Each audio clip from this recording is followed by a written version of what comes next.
Grr, how did I get into this mess? That's far enough. You can't run forever, Mr. Phoenix, right?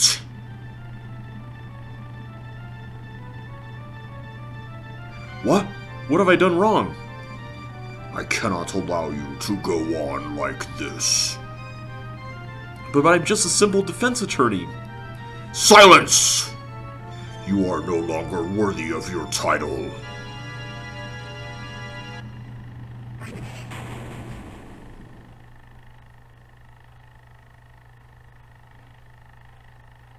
I've had this dream before, someplace, some time ago. As if this day was written into my destiny. Today, I'll stand in court as a lawyer to prove a killer innocent.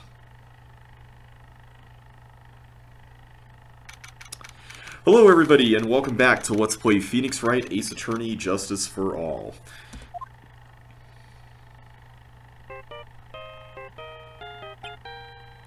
So in the last episode, we discovered the ugly truth behind what's really been going on. It turns out that indeed Matt on Guard, our client, did hire Shelley DeKiller to kill Juan Clarita, and Adrian Andrews and her mentor Celeste Impax are tied up in all this as well, as Celeste was involved with both Matt and later Juan at one point. And Adrian has been seeking revenge for what Matt did to Celeste. Well, now we are down to the final day of the trial. Will we defend Matt, or will we reveal the truth? That is the dilemma that we are facing. Because if we reveal the truth, Maya's life is certainly forfeit. But if we defend Matt, we are certainly going to be losing our moral high ground here. Let's see what our phone has to say. Hello, this is Phoenix Wright. You don't look so well, dude. You're gonna prove me not guilty today, right? I see you're back to your refreshing like a spring breeze persona here. Or not. Ha ha ha. If you please, Mr. Lawyer. Remember, it's not just me. Your precious friend's life is riding on today's verdict, too. Grr. Now listen up, you'd better get on guard a guilty sentence, okay? If you get that creepy slime bag of not guilty, I'll never forgive you. Ever! I'm curious to know how Maya found out about On Guard. I mean, did she piece everything together from just the few clues that were at the mansion? And how far did she go anyway? I'm really curious to find out how she was able to pull that off. Maya. Phoenix. Phoenix! Oh, hey, Mia. Mia! Maya, how's Maya? I don't know. You don't know? She hasn't tried to channel me since yesterday. Mia, what am I supposed to do? Well, like I said, for a lawyer, the worst of times are when you have to force your biggest smiles. But you can't give up. There's still some hope left. Stop it, please! There's nothing left. Not here, not anywhere. Arrgh, it's at a cursed On Guard again. Will you leave me alone? Look, don't call me anymore, I mean it. You're really mean, pal. Ah, Gumshoe! I'm really sorry. Where are you? They let me join the investigation team, and we're chasing after the killer, pal. Then you have some sort of lead? Sorry, but right now we've got 0 leads on the guy. But we're not going to give up. Gumshoe, until the trial's over, until the verdict is handed down, we're going to do everything we can and find the killer. If we can get Maya out, then you can get On Guard the guilty verdict he deserves, pal. That's true. I could do that if they found Maya first. You got that? So you have to do whatever you can to make the trial last longer. I have to make the trial last longer? If you go at Mr. Edgeworth with everything you've got, then you two can draw it out. Oh, now I get it. I believe in you, pal. You and Mr. Edgeworth can do it. So, believe in us. We're going to give it all we've got, just like you. Got it. Thanks, Gumshoe. So basically, we're just gonna have to stall for time today. Okay. Hey, Phoenix. You understand now, don't you? You have something money will never be able to buy. Friendship. It's the strongest weapon in the world, and you have it in abundance. Yeah! Looks like we're coming to the end. Mia looks really odd with Pearl's hairstyle. I have to make the trial last as long as I can. Gumshoe will come through. I know it. Well, here we go. 10 o'clock a.m., let's go into court.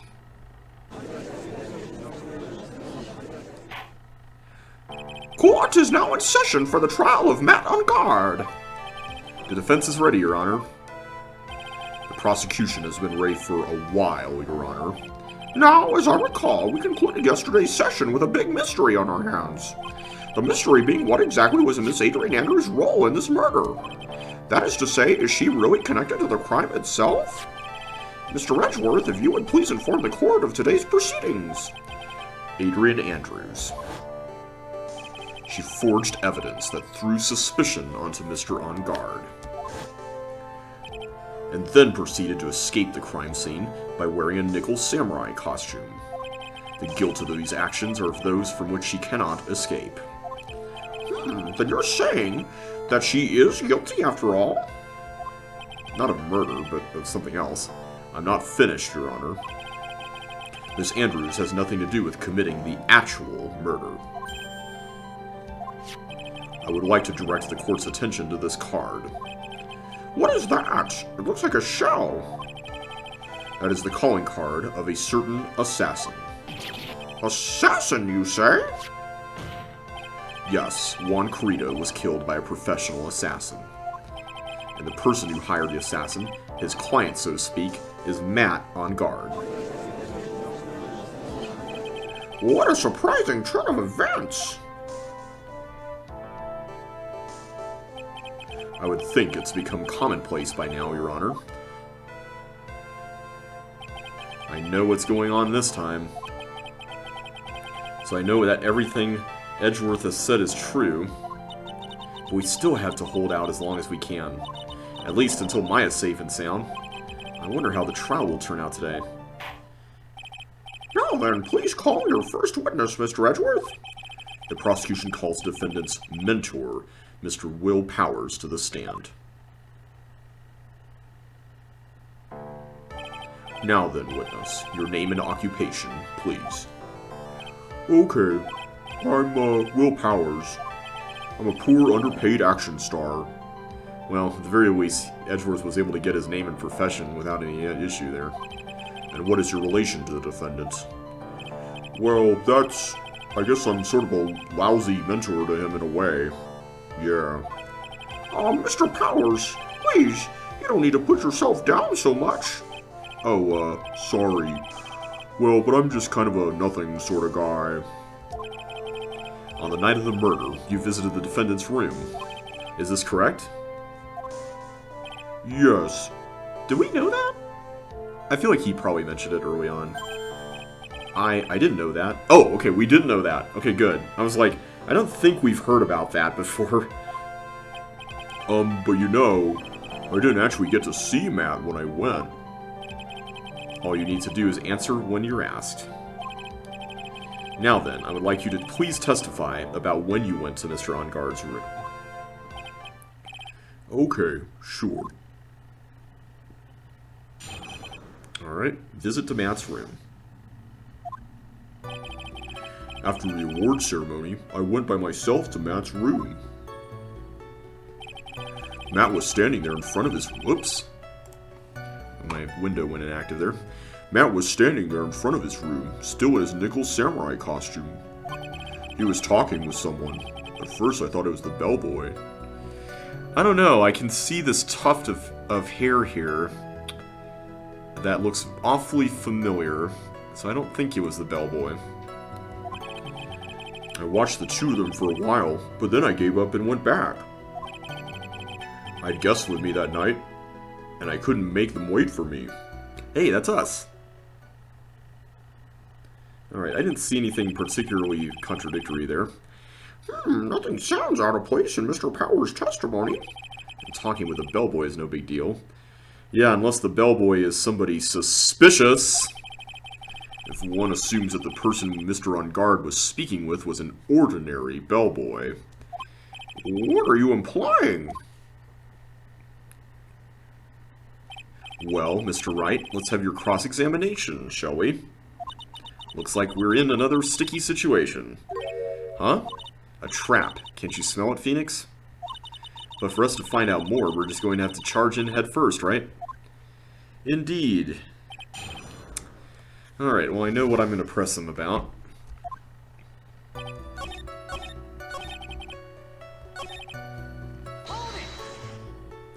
At first? What do you mean by that? Well, he was in a bellboyish uniform and he had a bottle of juice on a tray. Sounds like an ordinary bellboy to me. Yeah, but I didn't think he was a normal bellboy. And why was that? Why'd I think that, Mr. Wright? How am I supposed to know? Sorry, but I can't remember right now. Sorry. I guess I'm going to have to wait patiently on this one. Is this one of those things where you have to press two of them? Two statements? You saw the two of them, the bellboy and the defendant, together, correct? Yeah, the bellboy just wanted to say congrats. Now, while you were watching the two of them, did you notice anything strange? You know, I did feel something weird. I think it was because Matt, well, he gave the bellboy a tip. A tip? But that's a perfectly normal thing to do. So, how long did you watch the two of them? Not more than a minute or two, I think. Is it a tip or is it payment for a certain job? There we go. Trying to find the Q key there. So who are these guests you're talking about? You guys, of course. You and Maya and Little Pearl. I thought it would be really rude since I invited you guys if I disappeared on you. So I went back to my seat pretty soon after seeing Matt in the hallway. This is like squeezing water from a stone. It's probably pointless to press further. Do you remember this incident? Did Mr. Powers leave his seat that night? I don't remember that happening at all. Maya was making such a racket in her hyper state. I ended up focusing on her. I see. In any case, from his story, he probably wasn't gone for very long. Oh, this is the first thing. The defendant's room? Why'd you go there? Well, I'm his mentor, like a big brother, sort of, and I wanted to say congrats.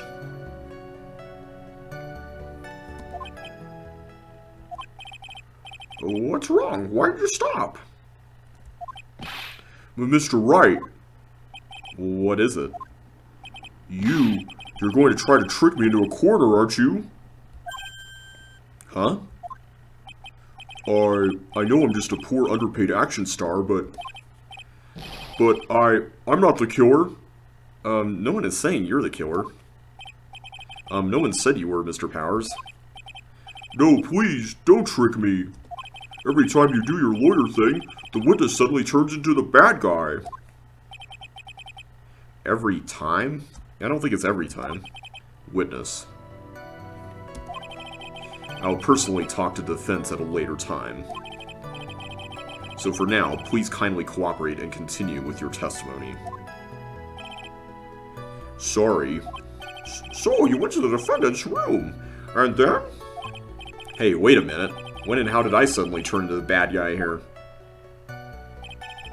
Alright. Let's talk about this. Are you sure that was Matt on guard? Yeah, I'm sure. He wasn't wearing the Nickel Samurai mask then. If that's the case, then he really can't be mistaken. And what was the defendant doing standing in front of his own room? Okay, so we've gone through all of this. So do we actually have to present something? Or do we have to press this again? I'm curious if there's something new here. Oh, wait a minute. Actually, a few minutes ago you stated, you know, I did feel something weird. I think it was because Matt, well, he gave the bellboy a tip. Could it be that you felt something strange about the tip-giving incident itself? Ah, yeah, that's it. You really know your job. Mr. Edgeworth. Yes, Your Honor? This bellboy, he wasn't an ordinary one, was he? Perhaps we should let the witness tell us. Very well. Mr. Powers, please amend your testimony. You mean about the bellboy, right? Okay. So he gave the bellboy a tip. What's so strange about that? Well, you see, Matt's not a poor penny pincher like me. I was trying to figure out how much it was because the tip really shocked me. How much it was? But that's when something even more surprising happened. Oh? The bellboy was putting the tip he got in his pocket. And that's when I got my first good look at the guy's face. I was really shocked. I'm afraid I don't follow at all. Sounds like Mr. Powers was surprised twice by this event. I wonder which of his shocking moments I should ask about. Let's talk about the bellboy's face. What was so shocking about the bellboy's face, Mr. Powers? Well, he wasn't exactly a boy, more like an old gramps. I hope you know that discrimination towards old men is a no-no in my court. No, that's not what I meant at all. In the smack middle of the guy's face, there was a line of stitches. A line of stitches? Yeah, and it went straight from the tippy top of his head to the bottom of his chin. That sounds like someone we know. Almost as if that thread snapped, all the stuff in his head would come spilling out. Ah! He was there, at On Guard's house. He was that butler. What is it, Mr. Wright? Nothing, Your Honor. So that means On Guard was talking with the killer then. If that fact were to be exposed, On Guard would be declared guilty in a blink. Phoenix, you have to play dumb here. Pretend you don't know anything. Yes, Chief. You sure you don't have anything you would like to say, Mr. Wright? Huh? What did you just say, Your Honor? Nothing, Mr. Wright, nothing. We're just going around and around in circles. Now then, Mr. Powers, please continue. I wonder if I need to ask about the other thing.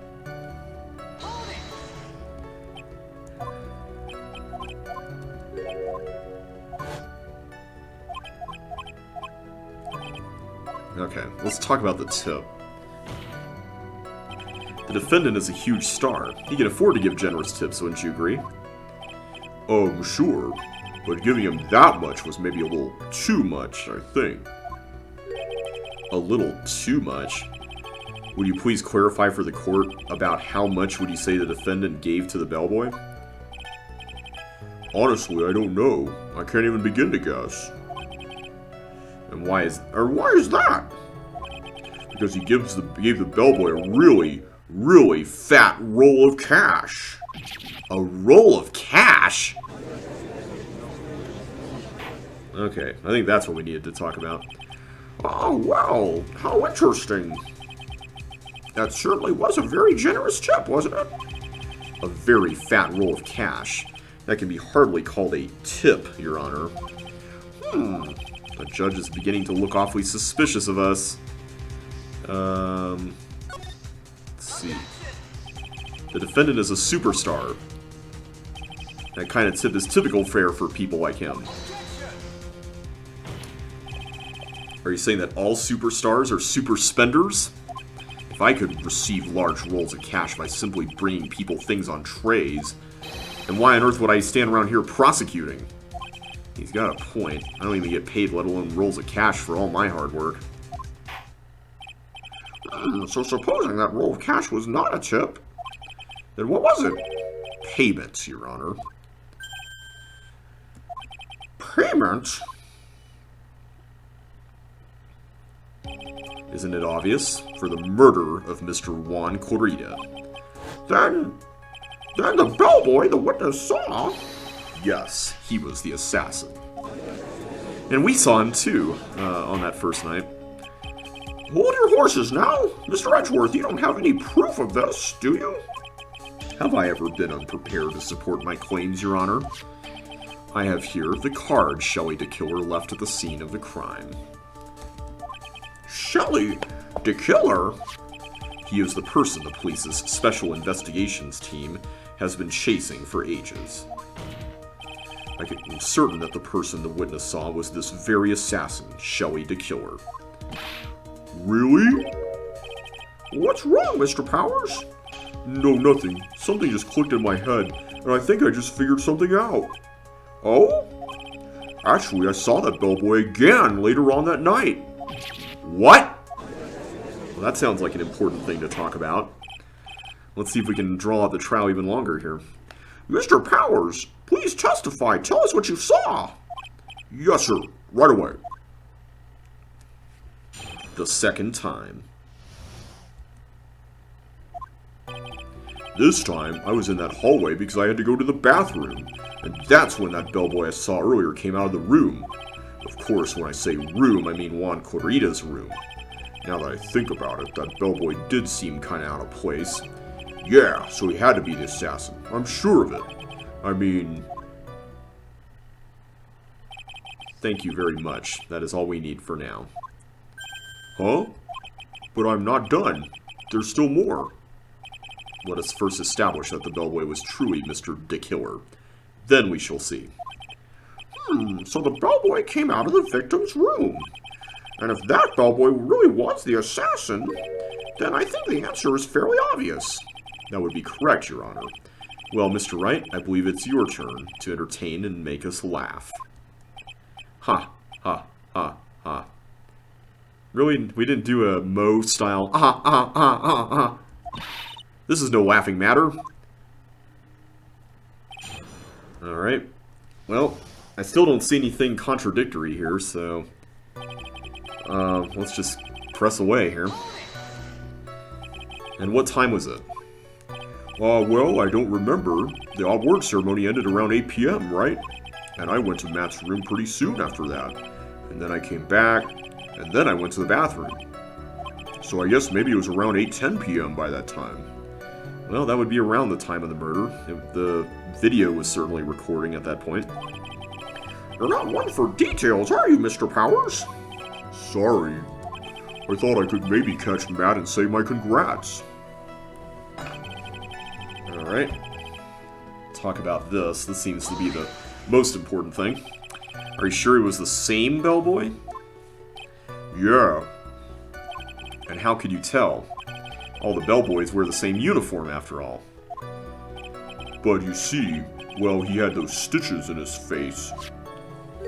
Irk. So I'm sure it's the same guy that was talking with Matt. So which room did the bellboy come out of? Of course.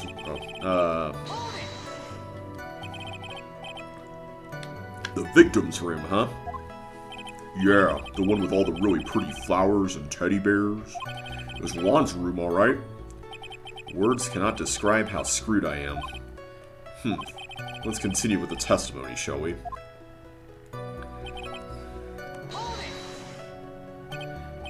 So what exactly was so out of place about it? Right. Why the insipid grin? Maybe because I have no idea what damaging thing he's gonna say next? Well, the bellboy was empty-handed. Empty-handed? That bellboy was one of those room service people, right? But he wasn't pushing a cart and he wasn't holding a tray either. You'd call that a little strange too, wouldn't you? I agree that it is a bit strange, Mr. Powers. But is it really that unusual for a bellboy to be empty-handed? What should I do? Should I let Mr. Powers' testimony slide, or... Let's try to pull a fast one. There's nothing strange or unusual about an empty-handed bellboy. But there really is. There really isn't. I figured he was going to do that. If you two are done being school children, bellboys are for room service. There's no reason for them to be empty-handed, ever. Your Honor, I ask that the witness's previous statement be supplanted with this new one. Edgeworth, are you going to do whatever you can to make the bellboy look suspicious? I see. Very well, this court recognizes and grants the prosecution's request. Mr. Powers, if you could amend your testimony, please. Yes, sir.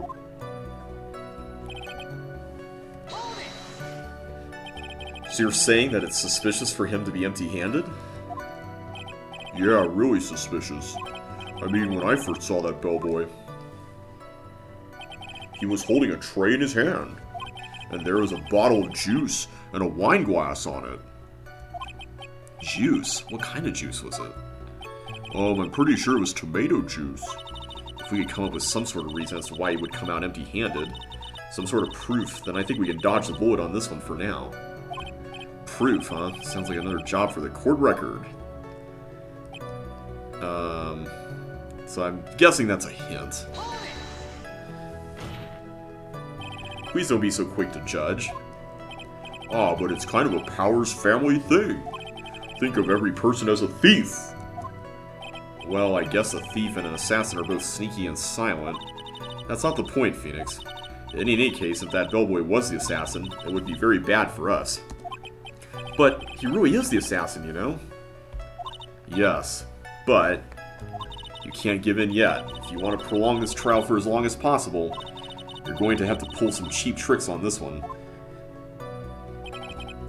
Okay, so we need to find some proof, it looks like. So can we prove that the bellboy wasn't empty-handed?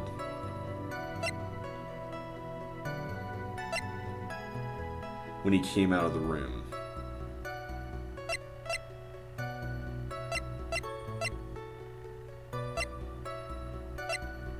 I don't really know if we have anything for that. I'm gonna see if we can find an answer here. I'm gonna look.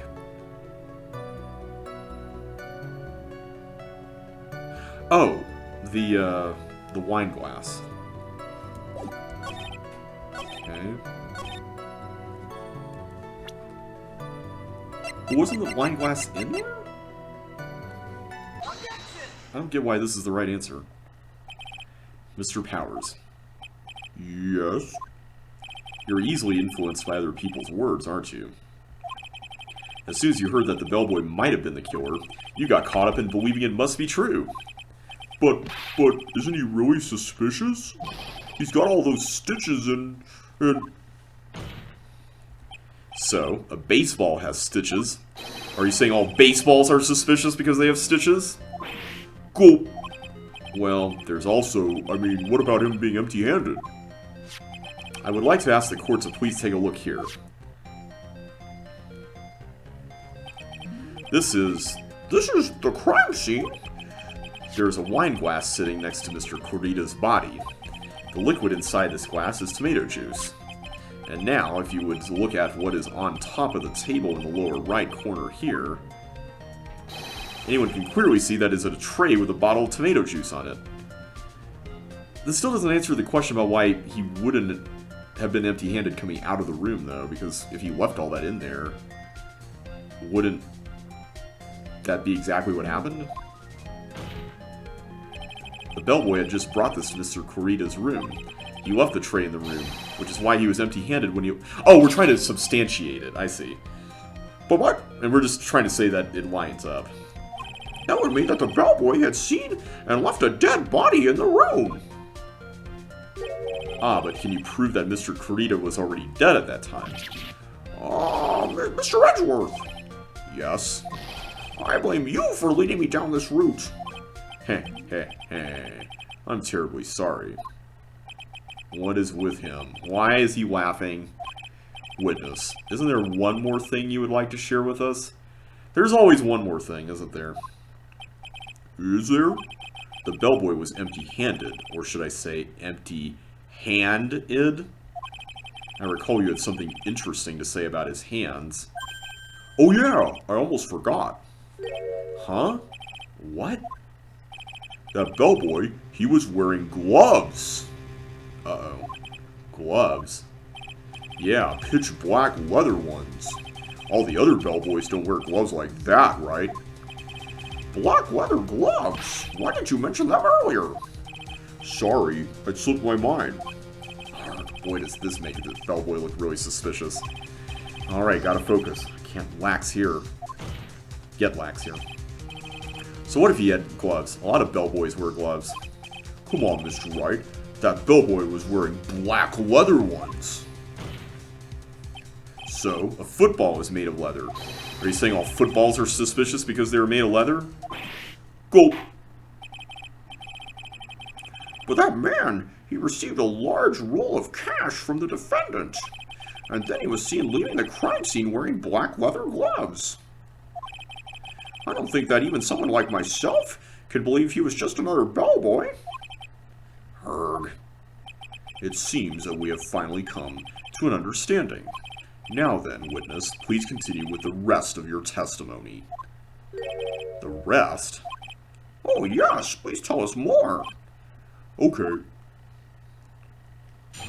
Their second meeting. After leaving Juan's room, the bellboy went and knocked on Matt's door just like that. He gave something to the person inside the room. Then the old guy just left without even going into the room. After that, I went to the bathroom and then back to my seat. So the bellboy, after leaving the crime scene, next went to the defendant's room? Yeah, I kind of saw that by accident. Some accident? I'd say you saw too much. And all of it was suspicious to high heaven. I think it's safe to say that we can no longer consider this bellboy to be normal. Now then, let's get started, shall we? Mr. Wright, your cross-examination, please. Yes, Your Honor. This isn't going too well, is it?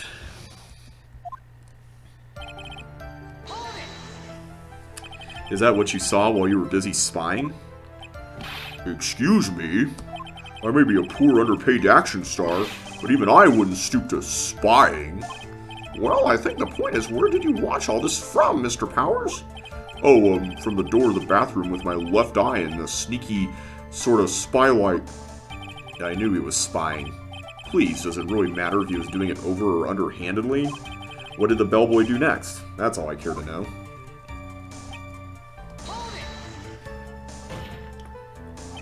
I said, hold it. Okay. That's better. What kind of statement is that? Please elaborate and give us a few more details. Oh, okay. I should probably ask him only one question at a time. Let's ask about the something. He gave something to this person? Yeah. And what was this something? Ha ha ha. If I remember what it was, I wouldn't be calling it a something, would I? But this implies that something was removed from the scene of the crime. Are you sure you really can't remember, Mr. Powers? I think it was something kind of small. This is an incredibly crucial piece of information. Please try to remember what it was.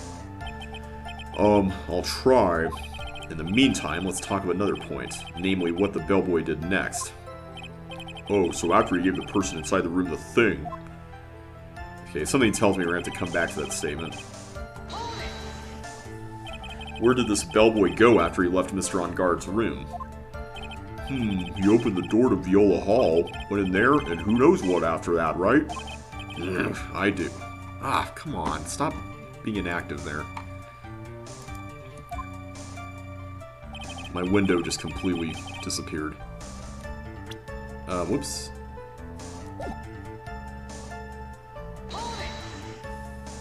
Did you see anything strange, suspicious, or just out of the ordinary at that time? Oh yeah, I saw that one thing. What? You saw something else? There was this jittery alien with a ray gun. It was watching Juan's door like some kind of stalker. I think we can forget about the alien. Well, Mr. Powers' testimony just now was as vague as his first. It's a little troublesome, isn't it? But I'm sure if you press him enough, everything will become clear. Although, that just makes it harder on us, doesn't it? Talk about a lose-lose situation. Alright, I'm gonna try pressing on this again, seeing what we can do here.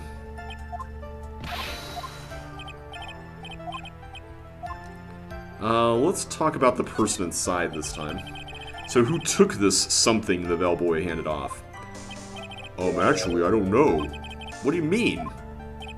I'm sorry, but I only saw the person's arm. Only an arm? And you're saying you didn't see the person's face? Yeah.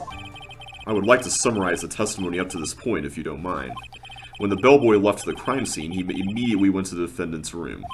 There, he handed a small item of some sort to the person inside. As for the person who received the item, all you could see was the person's arm. Yes, it was just like that. Mr. Edgeworth, is all this really that important?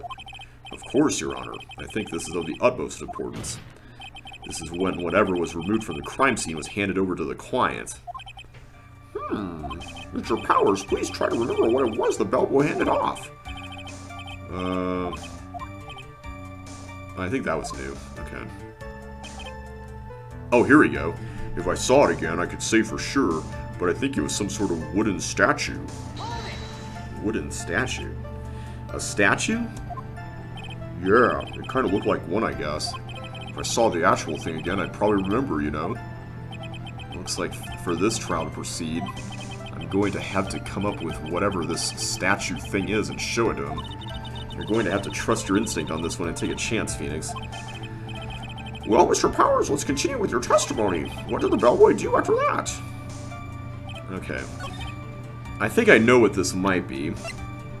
Is it this? Ah!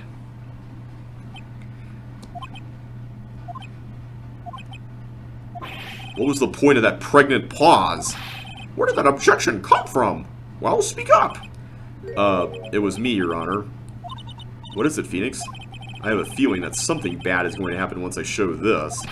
Mr. Wright, if you have something to say, please spit it out. Yes, Your Honor.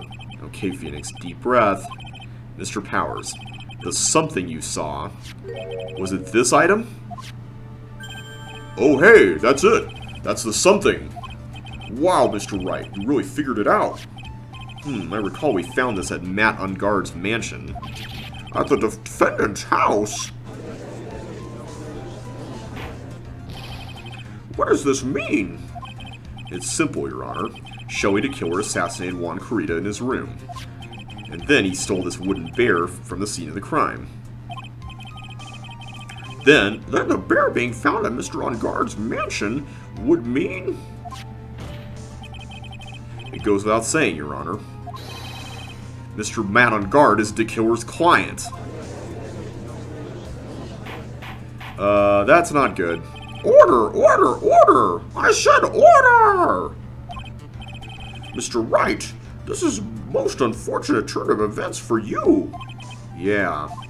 Sorry, Mia. No, it's alright. Your judgment was sound. Actually, I figured the bear would come up. If not now, then it would have later on. Even if you hadn't shown it to the court, I'm sure your friend Edgeworth would have. I almost forgot that he knew about it too. I guess he was there when we found it. I think it is clear that there is no need for us to continue this trial. Uh-oh. I can't let this happen.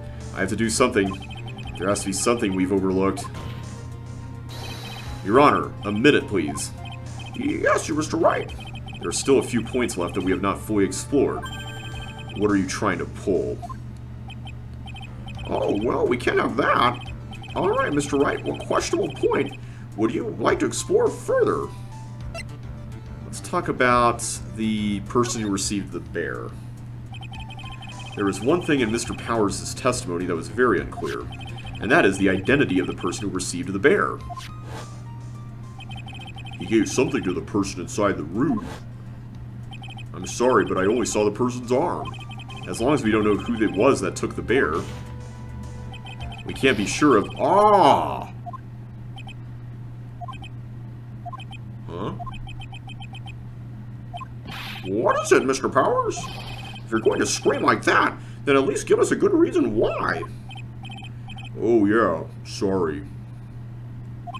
Actually, so I remembered.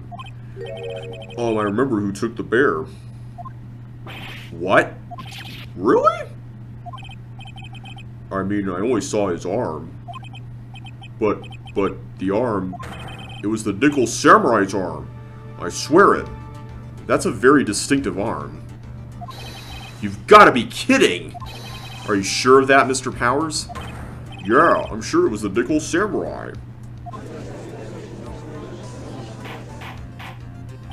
Order, order! Well, that doesn't exactly narrow it down necessarily, because we know that both Matt and Adrian, who were in that room, had access to a nickel samurai costume. It looks like you've dug your own grave, yet again. How many times is that today? I've lost count.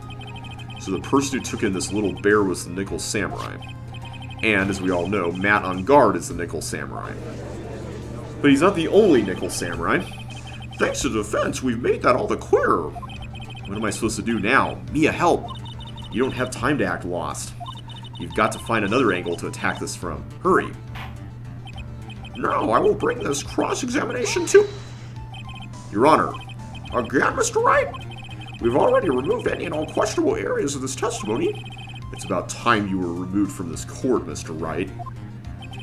I have to find something. Even one more little point will do. There are still questions left unanswered. What are you trying to pull? Oh, well, we can't have that. All right, Mr. Wright, what questionable point would you like to explore further? I guess the bear itself? I think it's fairly obvious that the bear itself is very questionable. The bear? Mr. Wright? This was found at Mr. On Guard's mansion. However, Mr. On Guard was arrested at the hotel that night, which means that since the murder occurred, he has not had a chance to go home. Oh. I think Your Honor has already figured out what I'm trying to say. It is not possible that it was Mr. On Guard who took this bear to his mansion.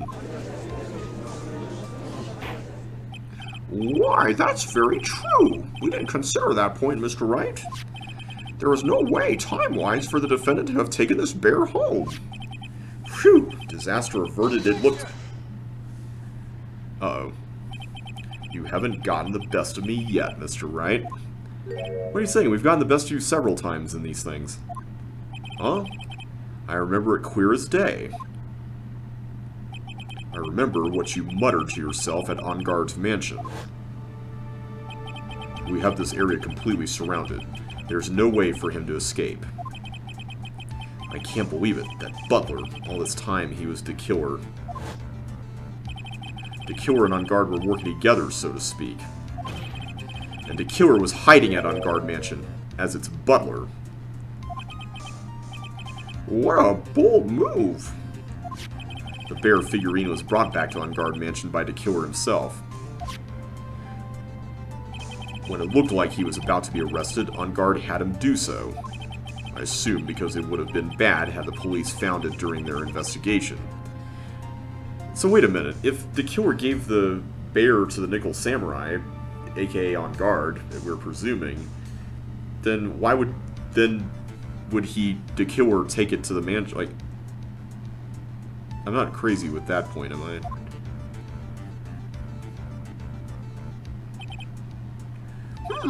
Well, Mr. Wright, you've been quiet for a while now. This is too much. Isn't there anything I can tack at all? I think we've heard enough. We now know why this bear figurine was at the defendant's mansion, as well as who it was that received the bear from the assassin in his room. Everything has become very clear. The client who hired the assassin to commit the murder was Mr. Matt On Guard. I see no reason for this trial to continue. Therefore, I will now hand down my verdict. Thank you, Your Honor, for your understanding. You see, Mr. Wright, you could not win against the truth, could you? I knew it would turn out like this way.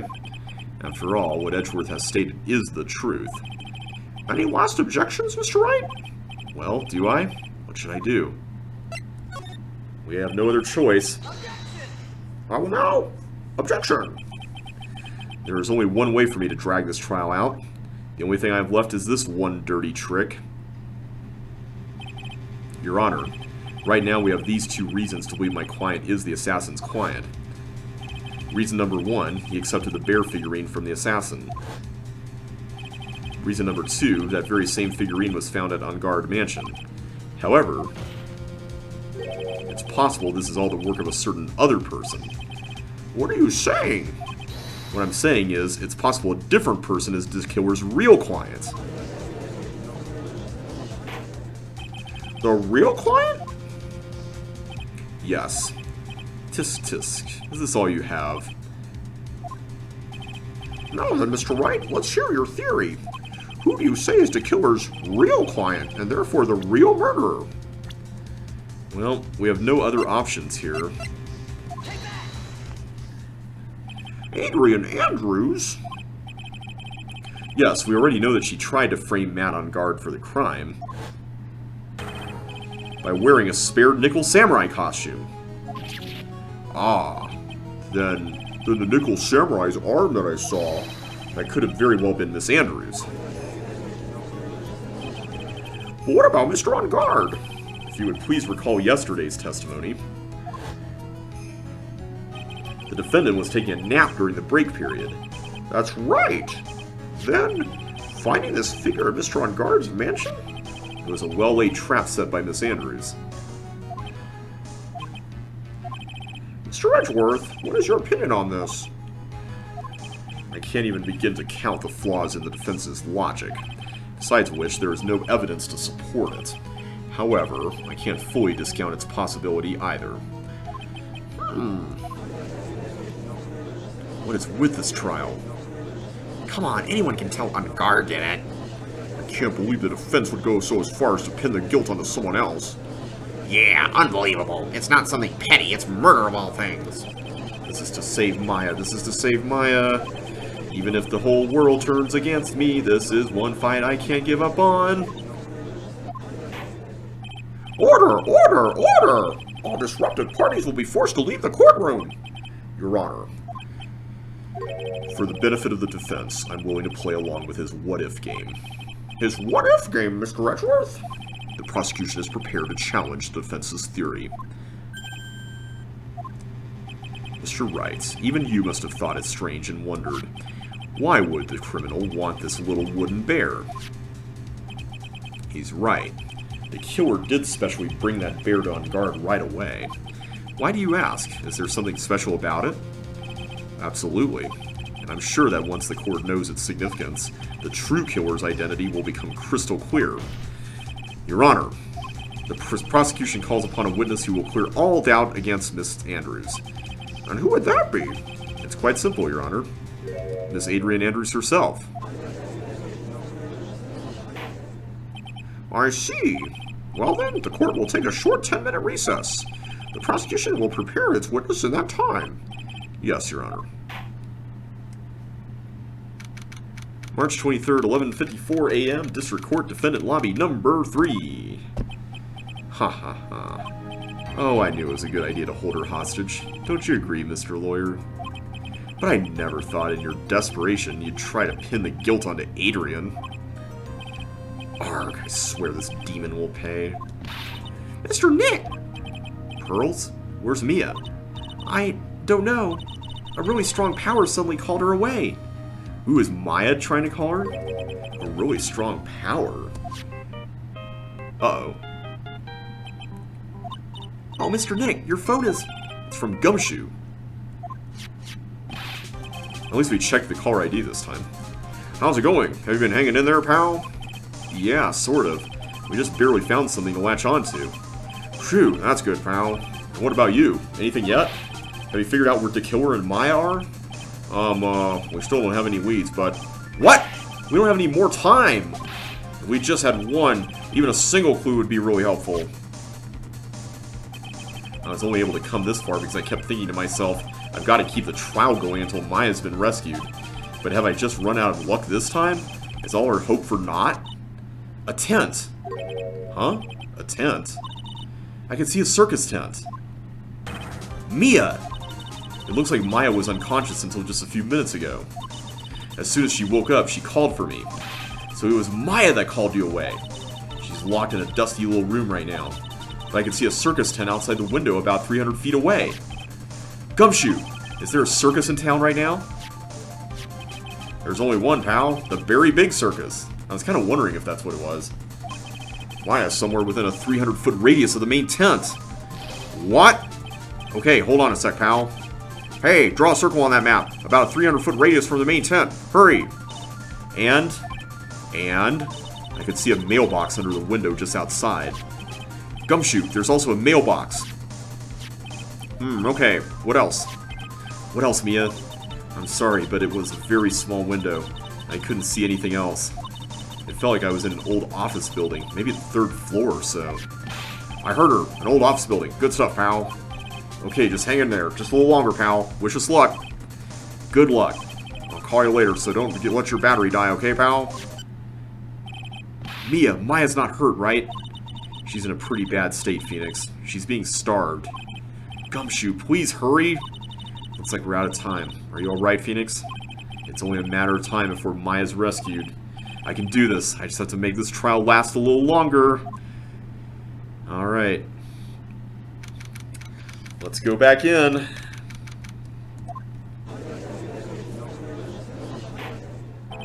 Court will now reconvene. The killer, the man who murdered the victim, handed this to his client. From this, one obvious question arises. Why this particular item? I believe the answer to that question will provide us with the name of the real culprits. Now then, the prosecution calls the defendant's manager, Adrian Andrews, to the stand. We saw that it was ripped up, so I'm curious if there was something inside it. Currently, the witness is accused of tampering and obstruction of justice. However, you have been called to the witness stand today to ascertain who exactly is guilty of murder. I understand. Very good. Now, have you ever seen this bear before, Miss Andrews? Of course I have. You have seen it before? That's right. It's only natural that the witness has.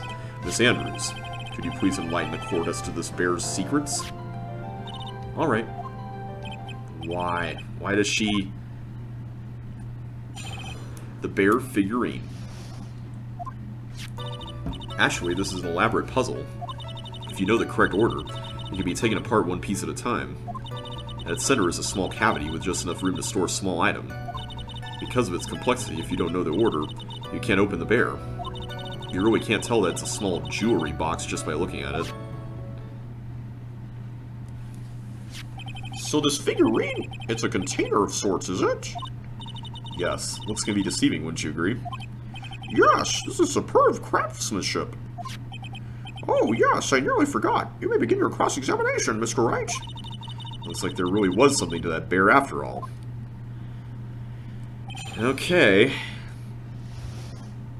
Kind of want to ask about the jewelry box part of this. Who else knows that this bear is actually a small container or jewelry box? I never told anyone. And as long as Juan never told anyone either, then only the two of us knew. The two of you, huh? Then of course that means Mr. On Guard didn't know, right? We don't know anything about this figurine, so we should try to find out more for now. Yeah, I'll keep pressing her for more information. Could it be that the suicide note might be in there? A puzzle. That's right. But it looks like an ordinary figurine. True enough. To people who don't know, I'm sure they would never guess that this was a puzzle. So what kind of puzzle is this exactly? So you can take it apart? And how would one go about doing that? Well, you first turn its tail to the right and then push it in. Oh, yes, I see. After that, the arms and legs are free to move and can be removed. Ooh, this is most interesting. A boy and his new toy. It's like he's 5 all over again. I like how the picture is just going around. Oh, don't mind me. Go ahead and carry on. I think he's lost it. So what do you find after you take the puzzle apart? And how do you know about this? I know because I was the one who bought it. Huh? It was a souvenir from when a friend and I went to Switzerland. Then this was a present from you? That's right. It was a puzzle in the shape of a bear, so I thought it would be a perfect for Juan. So it was a present from Miss Andrews. Witness, let's continue with your testimony. So who exactly knew how to solve this puzzle? Only the two of us, Juan and myself. It was a souvenir from Switzerland. So I doubt there are that many people with the same bear in this country. But this looks like it could be easily broken. Especially if someone wanted to get at what's inside. Well, it's a toy, but it can never be the same one again once it's been broken. I think this is about all I'm going to get for now. Figurine updated in the core record. A wooden puzzle with a hollow inside. Only Clarita and Andrews know how to open it. So maybe On Guard, or rather the killer, tried to stab it so that they could get what was inside. Well, Mr. Wright, I think even you have come to realize that there is one very important fact we have uncovered, and that is this. This bear is actually a jewelry box. Now that we have agreed to this point, there is only one logical question that can come next, and that is this. What is inside this box? What's inside? That's right. That's what we are going to find out next. Witness. Yes? You are the only one who can open this. Please.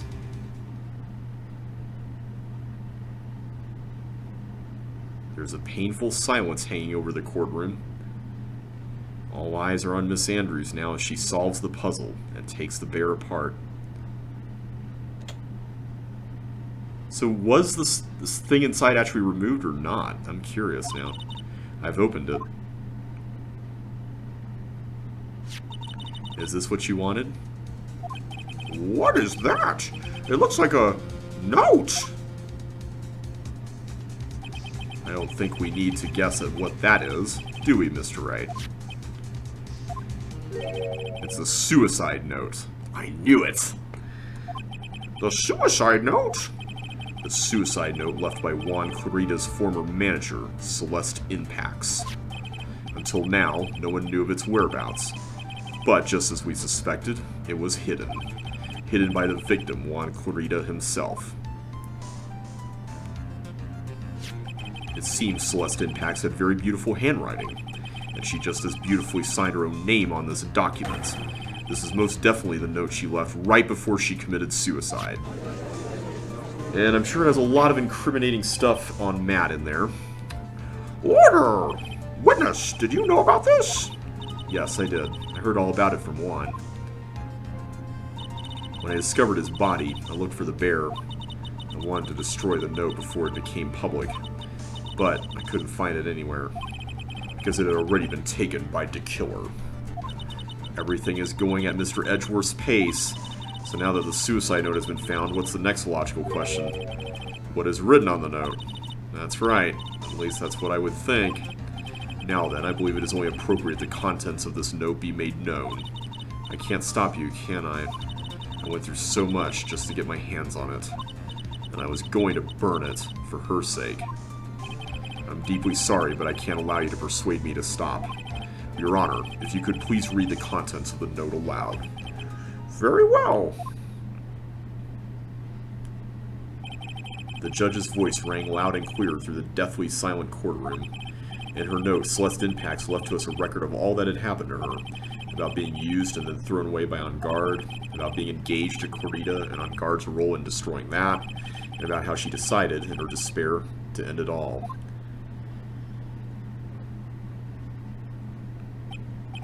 And that's all Miss Impax had to say. There's one thing I would like to say here. The prosecution has no interest in slandering Mr. On Guard. Then what? Our intention, Your Honor, is to establish a motive for murder. Isn't that correct, witness? Yes. On the night of the murder, Juan was going to make the contents of the note public. After the post-ceremony show, he was going to hold a press conference. My word! Matt On Guard values, above all else, his refreshing like a spring breeze image, which is why he had to stop this note from being made public. At any cost. Celeste's suicide note added to the court record. It's On Guard's fault that woman killed herself. And this time he even went so far as to kill someone to stop him from reviewing that. How terrible! What a selfish person! I guess there's slimeball lawyers out there who will defend these creeps too. There is no room for doubt here. Mr. DeKiller's client's goal was to obtain the suicide note. And the only person who needed this note that badly is the defendant. Let's not forget that the bear with the note inside was found at the defendant's house. So I guess they didn't successfully get inside it. It seems that we have come to the truth at last. The defendant's motives were entirely selfish. He deserves no sympathy from anyone. Irk. How am I supposed to escape from this one? Why the hesitation, Phoenix? Gumshoe hasn't called yet, so you know what you must do. I know. I have to carry on and buy him some more time. Okay, there are two deadly pieces of evidence, the figurine and the suicide note. Maybe somehow I can find a way out of this situation through one of those. The gavel's already in the judge's hand, Phoenix. Hurry! The suicide note or the figurine? Which one of these should I pursue? I'm gonna say the figurine. I don't know if that's right. Please wait, Your Honor. Whoa, that is loud. Oh man, look at that lawyer. He's still going at it. It's like he doesn't care and he's trying to get a murder out there. The assassin took this with him from the crime scene after murdering Mr. Clarita. At the request of his client, of course. So what's your point, Mr. Wright? I don't think it's possible that Mr. DeKiller's client was Matt on guard. In fact, I think there's a contradiction here. You can't tell just by looking at it that this bear is really a jewelry box. The chances that Matt on guard thought the note was inside this bear are 0 to none. Oh, I didn't think of it that way. Exactly, but I did think of it that way, and I thought it was rather strange. After all, there is no reason why Matt on guard would ever want a jewelry box like this. Order! Order! Order! You make a valid point, Mr. Wright. Mr. Edgeworth, what is your opinion? It was just a flash, but I think I did rather well on this one. Unfortunately, I think he believes differently. Uh-oh. I believe a show of appreciation is in order. Huh? The defense seems to be in love with wishing more despair upon itself. Uh-oh. I would like to direct the court's attention to this. What is that? It is a very small video camera, Your Honor. This type of camera is commonly used as a means of spying. Spying? What the? I thought that spy camera was in my possession. Matt on guard and the victim both thought of the other as their biggest rival. They even went so far as to use this type of item to find each other's weaknesses. And? The victim, Juan Clarita, was being spied on. His personal life was being watched by none other than Matt on guard. Order! Order! Mr. Wright! Yes, Your Honor? You! Don't tell me you knew about your client's spying activities! Uh-oh. Well, sort of. Sort of is not an acceptable answer, Mr. Wright. I see you are confused, Mr. Wright. You're probably thinking, but I have the camera that was in the stuffed bear's eye. Well, we kind of thought that. But this camera that I have is not that same one. Oh, really? Last night I searched the victim's house on a hunch. Using this. Gumshoe's bug sweeper.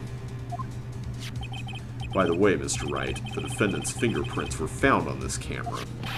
Matt on guard's fingerprints were on there? Well, Phoenix, it looks like those cameras were hidden all over the place. Huh. What am I supposed to say to that evidence? I think this is the end. It's fairly obvious that Mr. On Guard learned of the suicide note through this. He was watching the victim all along. He got me good this time. I don't have anything to counter that. Hey, now what's that lawyer thinking? Mommy, is that man the bad killer guy? Shush, stop. Don't look at him. The way he's sweating is just so, ew, nasty. Phoenix. Yes, Chief? Have you figured out what you're going to do next yet? What I'm going to do next? Just running away like a frightened child work? I I know it seems like Mr. Edgeworth is very close to putting the lid on this case, but in his eagerness to prove his point, he forgot one very important thing. Well, what is it, Mia? There is a piece of evidence that he should really investigate. Something he should investigate? I would really hate to see the good prosecutor get scolded for not remembering to look into the item when he had the chance. Why are you speaking in riddles all of a sudden? Because it's a video game and we gotta figure it out ourselves. Alright, I think this time we finally understand everything. Well, Mr. Wright, you don't have any further objections, do you? What is this piece of evidence that Mia's talking about? Can I figure out what it is that still needs to be looked at, or should I let it go? Well, I think we need to present evidence here. I have an objection, Your Honor. I'm going to have to look this up. That was about the weakest objection I've ever heard, Mr. Wright. Your Honor, the defense has no intention of letting this go so easily. You are beginning to sound desperate. That's just your imagination, Your Honor. Mr. Edgeworth, this is not like you at all. In your eagerness to prove your point, you've forgotten one very important thing. Hey, isn't that what I just said? So, you're telling me that I forgot something? You're so close, Mr. Edgeworth. But there's something you really should examine about this piece of evidence. So, apparently it is the suicide note. Although, I felt like what was said about it was kind of misleading, because Edgeworth wouldn't have had a chance to look it over until Adrian opened the box up. That is Miss Impax's suicide note, right? Who knows? I mean, sure, this suicide note was found inside this bear, but this bear was in my possession until only a few moments ago.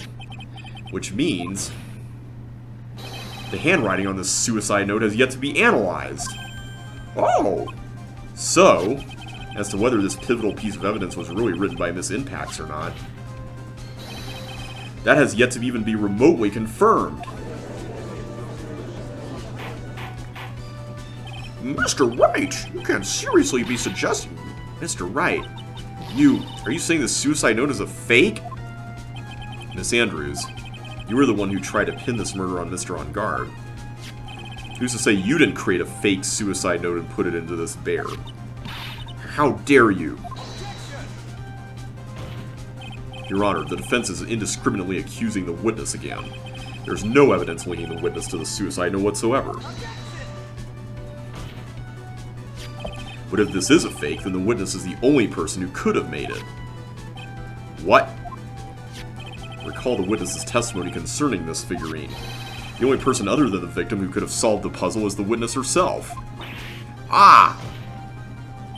Miss Andrews, you wrote this note, didn't you? You wrote it so you could use it to frame Matt on guard. I did no such thing.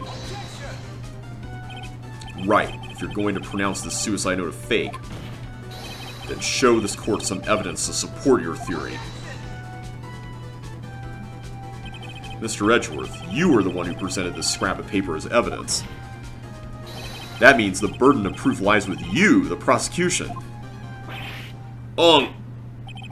That's enough! Mr. Edgeworth, can you confirm the handwriting on this suicide note? It is as the defense has stated. The handwriting has yet to be analyzed. If that's the case, it seems that yet again we have reached a point where a verdict is impossible. That's impossible! This isn't good, Phoenix. The judge is going to carry this trial over one more day. I don't think Maya will physically be able to make it another day. I didn't want to have to do this, but I don't have a choice. I request that both the prosecution and defense further investigate. Handwriting analysis, my butt. That's just the lawyer trying to buy more time. On guard is guilty. Look, any idiot can tell you that. I think we've reached the end of the line. Guilty! Guilty! Guilty! Guilty! Guilty! Guilty! Guilty! Guilty! Guilty!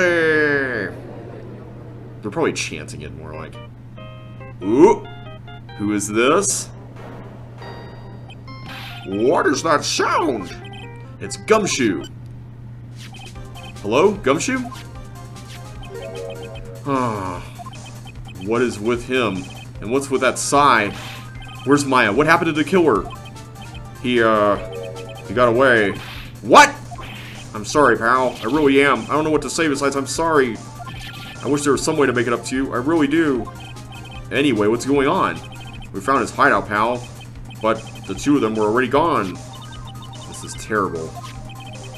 I'm going to keep looking for them, pal. Don't you worry. I just need a little more time. But don't tell me we don't have any more. Guilty! Guilty! Guilty! Guilty! Guilty! Guilty! Guilty! Guilty! Guilty! Do you hear that? They're calling for his head. Mr. Wright, I can't. For us to come this far and... Oh! What is it? Let me talk to Mr. Edgeworth. I can't do that. Mr. Wright, would you please get a hold of yourself? Yes, Your Honor. I guess it would look weird for us to hand our phone to Edgeworth. I'm about to end today's proceedings. You may take your phone calls after... Hold on, Your Honor. Edgeworth, catch! Ooh, are we really doing this? Yeah, take that! Mr. Edgeworth, please, you gotta buy us some more time. Court is in session. I'm sorry, Your Honor. You were saying? Mr. Wright, this is a court of law. I'm sorry, Your Honor, but... I am reluctant to do this, however, it appears that I have no choice but to suspend proceedings until tomorrow. This time I really can't do anything. Court is now adjourned for the day.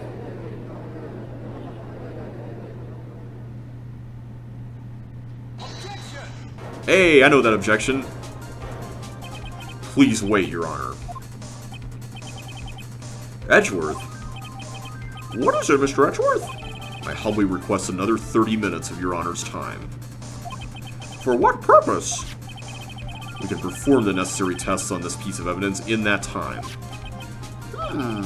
But can you really obtain your results in 30 minutes? I believe we can, Your Honor. But wouldn't it be better if we adjourned for today and then reconvene tomorrow? 30 minutes, please, Your Honor. That's all I am asking for. Please, Your Honor. Very well. At the prosecution's request, this court will now take a 30-minute recess. But be advised that I will not allow another recess today. I'm not sure if this is helping or hurting us. The court will now take its final recess of the day. Okay. Right. Well, what's going on with Maya's situation? The killer. Looks like he got away again. 30 minutes? We can't find her in that time. Uh-oh. Report. Is that Mr. Edgeworth? We don't have time. Just spit it out. Right. Looks like we just missed them, sir. But the killer left a few things behind by accident in his rush to get away. A few things? Can we use any of them as evidence? Ho ho ho. I thought you'd ask, pal. I've got the things he left with me right now, and I'm on my way over. Really? That's odd. Any items like that are usually sent to the crime lab first. We don't have time to wait for those guys, sir. When those guys weren't looking, I swiped the stuff and ran. What? Well, I'm not a detective anymore, so I had to. I'm really sorry, sir, but I got to put the law on hold for now. Sounds bad. I hope he doesn't get in too much trouble over this. Yeah, me too. With my hunk of junk car, I'd say I'll be there in about 20 minutes, sir. Don't worry, I'll be there. Wait for me. Alright, just get here in one piece. I'm on a mission and no one can stop me now, sir. No one! I'm pulling out all the stops and running every red light. Items left by the murderer, huh? Maybe there's something among them that will be decisive enough to end this. Gumshoe, are you okay? Hey, what's wrong? Detective Gumshoe, answer me. No one can stop me. Uh-oh. That's not good. What happened? It sounded like he had an accident. I'm guessing his cell phone broke as well. What was he thinking? We've got to hurry and call for help. We have no idea where he is. His cell phone is broken and he wasn't driving a patrol car, so no radio either. Also, if we don't get to those items before they do, the police will take possession of them. No, we can't let that happen. Well, if there's a way we can find out where he is, then we stand a chance. Why oh why did Gumshoe have to get into an accident now? If only there was somebody that knew where Gumshoe was. Maybe somebody that planted a tracking device on him. Maybe somebody whose very presence causes Gumshoe to tremble in fear. Is there any way to find out exactly where he is at this moment? Yes, I do believe there is a way. That's right, there is a way. What? How? I'm sure we can find out where Detective Gumshoe is through this. Why are you bringing up Francisca at a time like... Oh, I see. I'll try to get in contact with her. The chances are slim, but she's all we have. Man, who would have thought that Francisca was what everything would be riding on at this point? Francisca, will she even want to help us? Edgeworth. What is it? I don't have any right to judge anyone ever again. I know my client is guilty, but what I'm doing now, I'm pinning the guilt onto someone totally innocent and using the evidence to do so. It might be my turn to say, Defense Attorney Phoenix Wright chooses death. Right. It doesn't suit someone like you to cry useless tears. Whether you did your job well or not, that can only be seen after the verdict has been decided. The verdict? Is Prosecutor Edgeworth here? Yes, bailiff. There's a phone call for you, sir. They said it was extremely urgent. They're probably finished with a handwriting analysis. I have to go take this call. In the meantime, think hard about what it is you must do. To be continued. Whew, that was a long segment, but we finally have made it to the final part of this game, and my goodness, what a ride this has been. So next time, we are going to take on part 4-2 of this case, and hopefully we will discover the truth and get the correct verdict in doing so. So thanks again for watching, everybody. Hope you all enjoyed yourselves today, and I'll catch you next time.